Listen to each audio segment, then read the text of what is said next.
एक ऊस सरासरी जर आपण 1.5 ते 2 किलोचा करू शकलो तर आपल्याला एकरी ॲव्हरेज 60 टनापासून 80 टनापर्यंत मिळू शकते.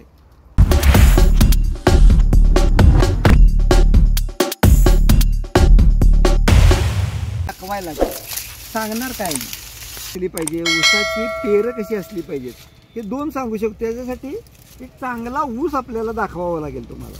3, 4, 5, 6, 7 आणि 8 ऊसाची संख्या आहे एका डोळ्याला. आता समजा एकरी आम्ही 7,000 डोळे लावले तर 7,000 डोळे लावले आणि 8 संख्या जर यायला लागली तर 56,000 ऊस होतील. पण आमच्या ह्या क्लायमेटला 35 ते 37,000च्या पेक्षा जास्त ऊस जगत नाही आहेत. त्यामुळं सरासरी 6,000च डोळे एकराला लावून 5 ते 6 जर फुटवे घेतले तर आपण ॲव्हरेजची अपेक्षा करू शकतोय.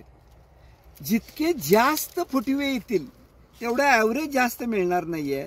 कारण आमचं क्लायमेट, जमिनीची सुपीकता ह्याच्यामुळं आमच्या ह्या पश्चिम भागामध्ये 35 ते 37,000च ऊसांची संख्या मिळते.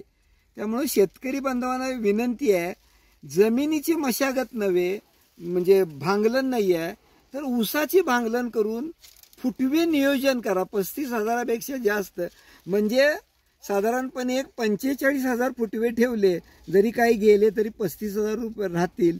आणि एक ऊस सरासरी जर आपण 1.5 ते 2 किलोचा करू शकलो तर आपल्याला एकरी ॲव्हरेज 60 टनापासून 80 टनापर्यंत मिळू शकते.